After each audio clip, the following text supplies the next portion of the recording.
And last but not least, let's bring Laura Robertson to the stage. Laura, 2 words for you, my darling, are creative and determined. Come on down. Oh my goodness. Awesome. Hello, everybody. Give Dolly another round of applause. She did an amazing job. What a beautiful, beautiful, beautiful venue. And I'm going to follow suit, like everyone else, give praise to God as well, because I wouldn't be standing here in front of you all today if it was not for the grace of God. I was born homeless outside the refugee camps of Thailand after my father, who's right there sitting, escaped the communist captivity. He was held captive for 2 years before he made a daring escape. I don't know if you guys know what happened in Laos. Who knows what the secret war in Laos is? I had to do this earlier today, which is why I was late. My name was called earlier today. I was at a speaking engagement in Michigan. Same thing happened. I asked the question, and thanks to Dolly, I had the speaking engagement. If I didn't have my book, I wouldn't have the. That's why we drove here from Michigan. But I asked the same question to the audience.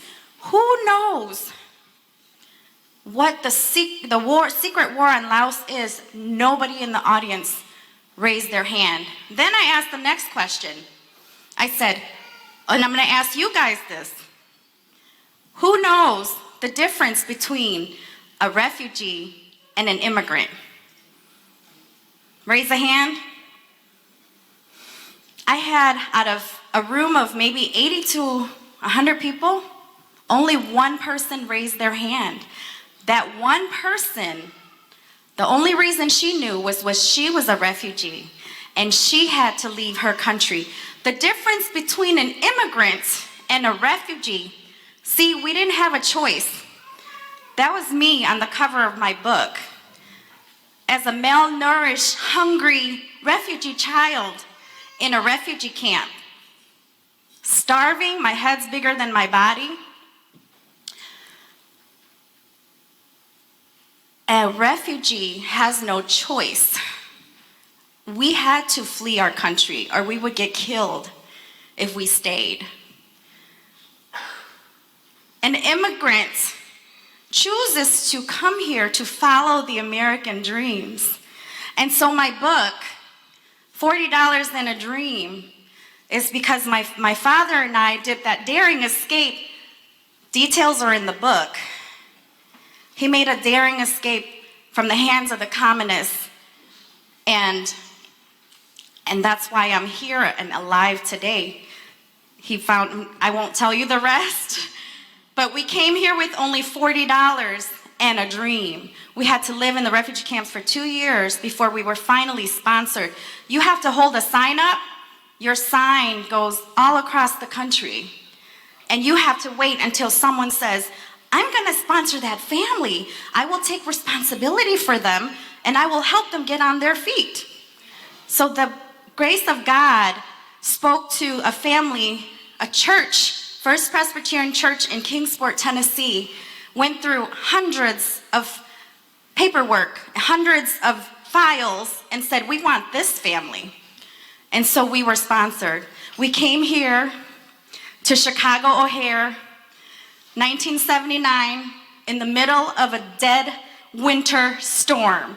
The biggest storm I heard, 1979, walking through Chicago O'Hare gates, scared, unable to speak English, seeing snow for the very first time, with only shorts, sandals, and the tank top.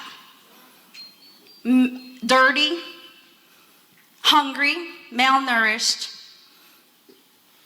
and we came chasing the American dreams. I held on, when I found out my father's story, or our story, my story, wasn't until 10 years ago.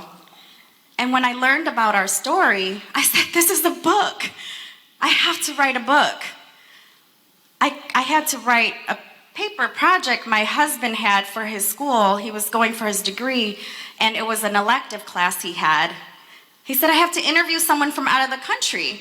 And I said, oh, I don't know my history. Asked my dad, called him, very emotional. He got super quiet on the other end.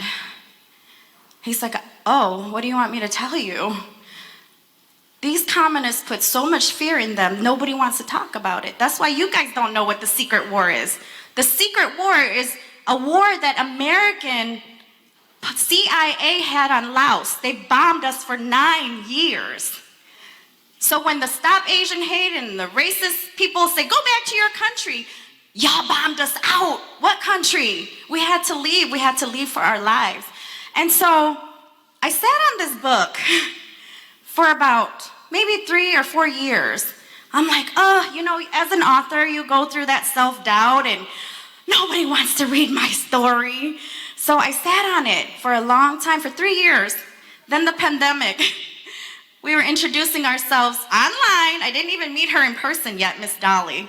We're introducing ourselves. She's like, oh, I'm with Rose Gold Publishing. And then I'm like, oh.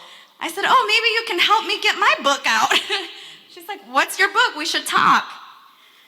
And the rest was history. And I felt the perfect time was last year when Stop Asian Hate was at the rise. That was when Dolly made it happen. We launched 1 year ago on AAPI month, so May of last year, Dolly made it happen for us. And so I want you guys to look up and Google the secret war on Laos. And today was a wake-up call for me that this is why I'm writing my book, because our story needs to be told. I can't believe how many people didn't know about the secret war on Laos. We're the heaviest bombed capita in the history. Heaviest bombed country per capita. There's still bombs being exploded right now because of the remnants that haven't exploded back then. There's still children and farmers getting killed till this day. Till this day. So, I thank you. Miss Dolly. Give her a round of applause.